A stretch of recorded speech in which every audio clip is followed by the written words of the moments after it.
आप सभी को अस्सलाम वालेकुम और सुबह का नमस्कार। एजुकेशन अफेयर्स के इस प्लेटफॉर्म पर मैं आप सभी का हार्दिक अभिनंदन और स्वागत करता हूँ। आज का टॉपिक बहुत ही विशेष होने वाला है। आज हम लोग चर्चा करेंगे जो दृष्टिबाधिता है और जिसको हम लोग विजुअल इम्पेयरमेंट कहते हैं। तो आखिर उसके कारण क्या है, आखिर ये होता क्या है और इसमें क्या-क्या हमें आवश्यकताएँ हैं,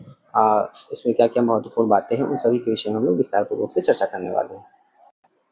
तो सबसे पहले हम जानेंगे कि जो दृष्टिबाधिता है उसका आखिर अर्थ क्या होता है। तो दृष्टिबाधिता का क्या अर्थ है कि आँखों की वह स्थिति जिसमें व्यक्ति को देखने में सामान्य से अधिक कठिनाई होती है ना? या वह पूरी तरह से देख नहीं सकता है या फिर कुछ देख सकता है। तो यहाँ पे 2 कंडीशंस आ जाती हैं और यह एक गंभीर स्थिति है जो व्यक्ति के जीवन के कई पहलुओं जैसे कि शिक्षा, रोज़गार और सामाजिक संबंधों को भी प्रभावित कर सकती है। तो दृष्टिबाधिता का क्या अर्थ है कि आँखों की वह स्थिति जब कोई भी मनुष्य या फिर व्यक्ति या फिर कोई भी बालक या दुनिया में जो भी प्राणी रह रहे हैं जिनके पास आँख है, तो अगर सामान्य से कई बार क्या है इनको अधिक कठिनाई हो जाती है देखने में। मान लीजिए कि कोई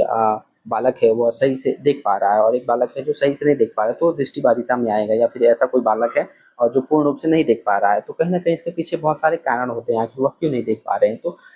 इनको भी हम लोग आगे देखेंगे। तो दृष्टिबाधिता का अर्थ हम लोगों ने देख लिया कि आँखों की वह स्थिति जिसमें व्यक्ति को देखने में सामान्य से जो नॉर्मल चाइल्ड है उससे ज़्यादा समय लगता हो या कठिनाई होती हो किसी भी चीज़ को, चाहे वो पढ़ना हो, चाहे रोड पे चलना हो या खाना-पीना हो, उनको देख कर के ही हर कार्य करना होता है, तो वह दृष्टिबाधिता में आ जाएगा।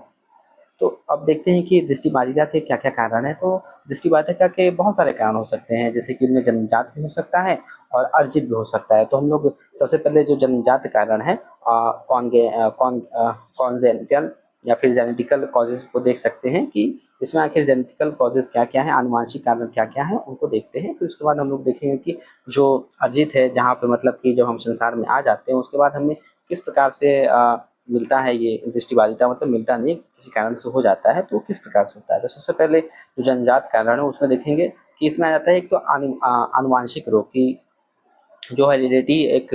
रोग होता है, डिजीज़ है, उसके तरीके से हमें आ जाता है। आनुवांशिक का क्या मतलब है कि कुछ जेनेटिक स्थितियाँ जैसे कि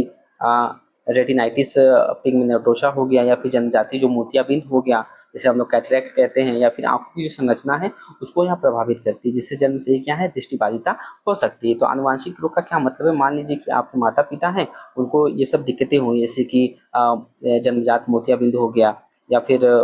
कोई आनुवांशिक रोग है, मान लीजिए आपके माता-पिता को कोई रोग है, तो कहीं न कहीं जब उनके बच्चे इस संसार में आते हैं तो उनको भी ये रोग होने के चांसेस रहते हैं, या फिर अगर हो जा रहा है तो वो कहीं न कहीं आनुवांशिक रूप में आएँगे, है ना? तो ये एक कारण हो जाता है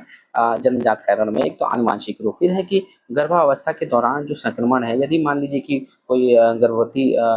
महिला है, तो उसको मान लीजिए रूबेला हो जाता है ना? रूबेला जिसे हम लोग खसरा कहते हैं, तो या एक और है मैगोलोर वायरस जैसे संक्रमण भी होते हैं। तो यह बच्चों के क्या है आँखों के विकास को नुकसान पहुँचाता है। तो इन रोगों के कारण क्या हो सकता है, बालक जब माँ के पेट में रहता है तो उस समय अगर ये सब माता को अगर रोग हो जाता है, तो कहीं न कहीं अगर उनके माँ को यह दिक्कत होगी तो कहीं न कहीं जो बालक उसके पेट में है तो उनको भी ये सब समस्याएँ हो सकती है, उससे वह संक्रमित ज़रूर हो जाएगा और जब वह जन्म लेगा तो कहीं न कहीं उसे देखने में या फिर जो भी है उसकी दृष्टि में समस्याएँ आएँगी। ये कारण हो सकता है एक तो जन्मजात कारण में, जेनेटिकल कारण में। फिर उसके बाद समय से पहले जन्म की प्रीमैच्योर बर्थ की समय से पहले जन्म बच्चों में क्या है कि रेटिनोपैथी ऑफ प्रीमेच्योरिटी नामक एक स्थिति विकसित हो जाती है, जिसमें क्या है रेटिना की रक्त वाहिकाएँ असामान्य रूप से क्या हो जाती है, बढ़ती हैं, जिसमें क्या है दृष्टि की हानि हो सकती है। मान लीजिए अगर जैसे कि अगर पहले ही जन्म हो जा रहा है, तो पहले जन्म हो गया क्या मतलब है, कहीं न कहीं कुछ चीज़ों का उसमें विकास, एक जो छोटा बालक है जब वह पहले ही मान लीजिए कि 9 मंथ एक टाइम रखा गया, उससे पहले अगर उसका जन्म हो जा रहा है या किसी कारण से अगर जन्म हो भी रहा है, तो बहुत सारे ऐसी चीज़ें हैं कि उनका विकास नहीं हो पाता है, क्योंकि पीरियड इतना रखा गया है टाइम की 9 मंथ में ही बेबी का क्या है पूर्ण रूप से विकास हो जाता है और वह जो होता है संसार में आकर के अपने जीवन को प्रारंभ कर सकता है। बट अगर 9 मंथ से पहले मान लीजिए 7 या 8 मंथ में वो अगर आ रहा है, तो कहीं न कहीं कुछ चीज़ें क्या उनका विकास नहीं हो पाता है। तो इसमें क्या है कि कुछ रेटिना है, जो आँखों की रेटिना है, उनकी जो कुछ रक्त वाहिकाएँ हैं असामान्य रूप से क्या है उसमें बढ़ती रहती हैं। तो इसी कारण क्या हो सकता है दृष्टि में उनको हानि हो सकता है। तो ये सब क्या था, दृष्टिबाधिता के विभिन्न कारण थे। तो इसमें हम लोगों ने जन्मजात कारण को देखा, जिसमें आनुवांशिक रोग है, आनुवांशिक रोग हो गया, गर्भावस्था के दौरान संक्रमण हो गया या फिर समय से पहले जन्म हो गया।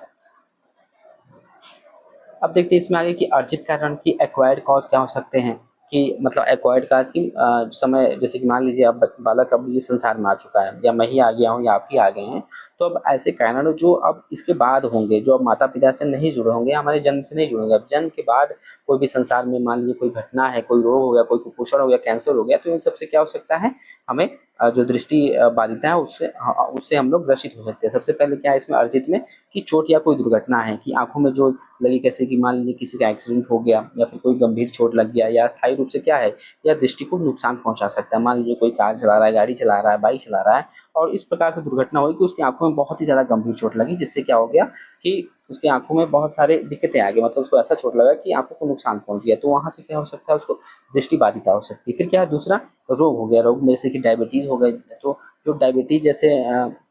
बीमारियां हैं, जिसमें डायबिटिक रेटिनोपैथी का कारण बन सकता है, जिसमें क्या है, रेटिना की जो रक्त वाहिकाएं हैं वो क्षतिग्रस्त हो जाती हैं। डायबिटीज़ में जो डायबिटीज जैसी बीमारी होती है, मधुमेह जिसे हम लोग कहते हैं, तो उस बीमारी में क्या है, डायबिटिक जो रेटिनोपैथी का कारण बन जाता है, और जिसके बाद क्या है, रेटिना की जो रक्त वाहिकाएं हैं वह क्षतिग्रस्त हो जाती हैं, तो जिसमें ग्लूकोमा और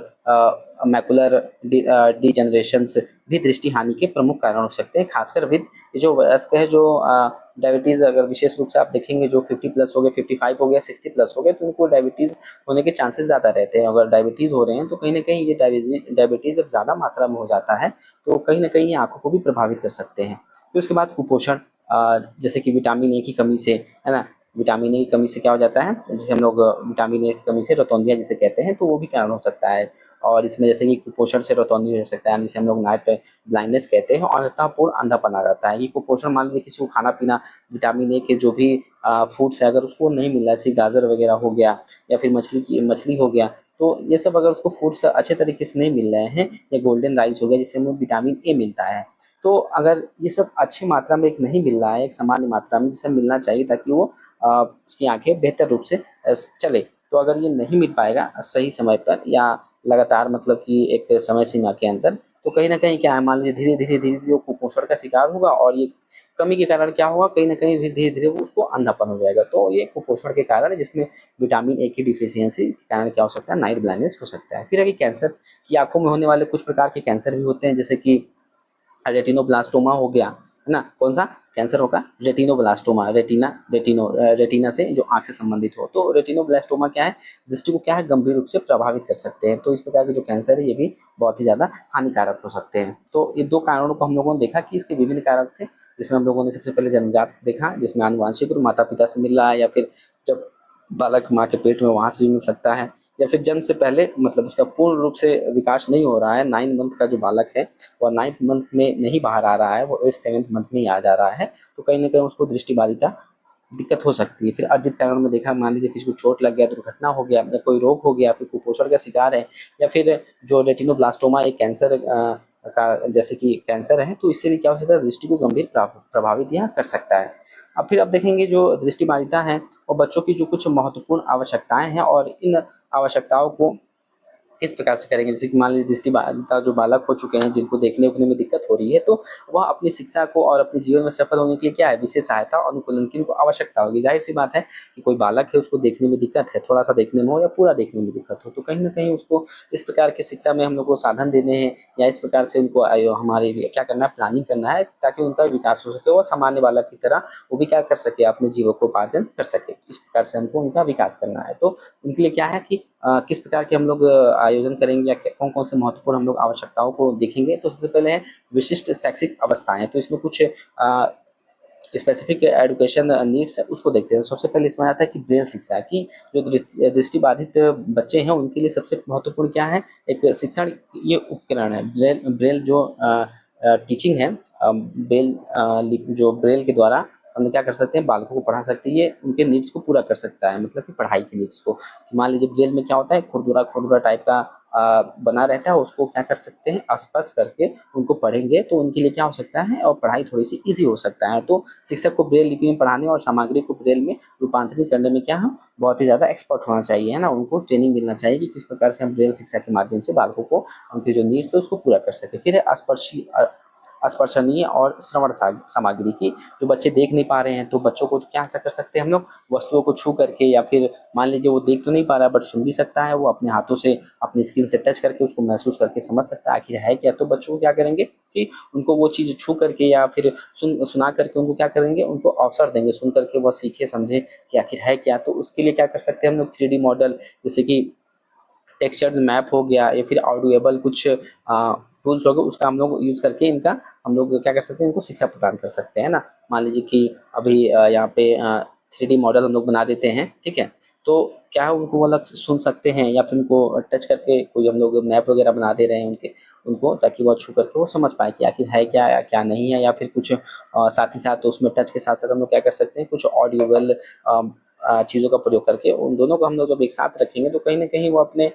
जो भी सेंसेस ऑर्गन है उनसे जल्दी सीख सकेंगे। फिर विशेष उपकरण में जैसे कि उनके लिए मैग्नीफायर्स हो गए या बड़ी छपाई वाली कुछ किताबें हो गई और स्क्रीन रीडर हो गया, जैसे सहायक उपकरण उनको हम प्रदान कर सकते हैं, जिससे डिजिटल सामग्री हम लोग दे सकते हैं, जिससे क्या हो उनको मदद हो सकता है ना विशेष उपकरण में। जैसे कि स्क्रीन रीडर हम लोग दे सकते हैं, मान लीजिए कोई चीज़ है स्क्रीन पर, उनको अब पढ़ने में दिक्कत आ रही है तो कोई ना कोई, अगर आजकल डिजिटल ज़माना हो चुका है और वहाँ जब कोई पढ़ के उनको बताएगा तो सुन करके वो सीख सकते हैं। फिर एक कि समावेश और सामाजिक आवश्यकताएं, अब उनको समावेश करने में जो सामाजिक आवश्यकताएं वो क्या हो सकता है कि मुख्य धारा की कक्षा में समावेश, सबसे पहले इनको मुख्य धारा की कक्षा में समावेश कैसे करेंगे, तो इन बच्चों को क्या है कि सामान्य कक्षाओं में एकीकृत करना बहुत ही ज़्यादा महत्वपूर्ण हो जाता है ना, ताकि वे अपने साथियों के साथ बातचीत कर सके और सामाजिक कौशल को भी विकसित कर सके, है ना। कहीं ना कहीं वो मुख्य धारा का मतलब है जो एवरेज चाइल्ड है, जो सामान्य बालक है, जो देख सकते हैं सुन सकते हैं, तो कहीं ना कहीं इनको वहाँ पे इंटीग्रेट करना ही बहुत आवश्यक है। कहीं ना कहीं मान लीजिए उनको इंटीग्रेट करेंगे तो वहाँ से बहुत सारी चीज़ें ये सीख सकते हैं। फिर सामाजिक कौशल प्रशिक्षण की, ऐसे बालकों को क्या है, हम लोग जो दृष्टिबाधित हैं तो उन्हें हम लोग क्या कर सकते हैं, दैनिक जीवन में जो दैनिक जीवन के जो सामाजिक व्यवहार है, जैसे कि बातचीत करना और दोस्त बनाना हो गया, समूह की कुछ गतिविधियां हैं तो उसमें हम लोग उनको भाग लेना सिखाएंगे, है ना। भाग लेना जब सिखाएंगे सामान्य बालक के साथ तो कहीं ना कहीं एक दूसरे का वो सहयोग करेंगे, तो जब सहयोग करेंगे तो इनका भी विकास होगा। तो कहीं ना कहीं जो एक सामाजिक कौशल है, जब वो साथ में रहेंगे और सामान्य बालकों के, तो कहीं ना कहीं उनके जो सोशल स्किल्स है उसका विकास होगा। फिर अगर देखिए इनका तीसरा व्यक्तिगत विकास और आत्मनिर्भरता की, इसमें क्या आवश्यकता है, व्यक्तिगत विकास और आत्मनिर्भरता में कि गतिशीलता प्रशिक्षण की, ओरिएंटेशन मोबिलिटी। इसका क्या मतलब है कि बच्चों को अपनी सुरक्षा सुनिश्चित करते हुए क्या करना है, स्वतंत्र रूप से चलने के लिए उनको प्रशिक्षण दिया जाना चाहिए, जिसमें क्या हो, सफ़ेद जैसे कि छड़ी हो गया उसका उपयोग करके इसमें हम लोग इनका गतिशीलता प्रशिक्षण उनको दे सकते हैं। फिर दैनिक जीवन के कौशल, कुछ दैनिक जीवन के कौशल जैसे कि बहुत ज़्यादा महत्वपूर्ण होता है इनके लिए, जैसे कि कैसे कपड़ा पहनना होगा, खाना हो गया, या फिर कुछ स्वच्छ व्यक्तिगत स्वच्छता हो गया कि साफ सुथरा कैसे रहें, किस प्रकार से जहाँ भी रहें या घर में, या तो किस प्रकार से वहाँ पे स्वच्छता का हम लोग ध्यान रखें। तो इस प्रकार के दैनिक कार्यों को हम लोग करने के लिए इनको इनको क्या करते हैं, ट्रेनिंग दे सकते हैं बालकों को। तो उससे क्या होगा, कहीं ना कहीं इनकी जो आवश्यकता है उनकी पूर्ति होने के चांसेस रहेंगे। तो इन आवश्यकताओं को हम पूरा करके क्या है, हम दृष्टिकोण बाधित जो बच्चे हैं उनको एक बच्चों को क्या कर सकते हैं, एक पूर्ण और उत्पादक जीवन जीने में हम लोग मदद कर सकते हैं। तो हम लोगों ने देखा कि जो दृष्टिबाधित है, बाधिता का क्या अर्थ होता है। उसके बाद हम लोगों ने देखा कि इनके क्या-क्या कारण हो सकते हैं, जिनमें जन्मजात कारण है और फिर अर्जित कारण भी है। फिर कुछ दृष्टिबाधित बच्चों के लिए हम लोग क्या-क्या महत्वपूर्ण आवश्यकताएँ हैं, उनके नीड्स को हम लोगों ने देखा कि किस प्रकार के उन नीड्स को अगर हम लोग पूरा करते हैं, तो कहीं न कहीं उनका विकास पूर्ण तरीके से हो सकता है। आप लोग का बहुत-बहुत धन्यवाद। मेरे चैनल को सब्सक्राइब, लाइक, शेयर ज़रूर करें। Thank you.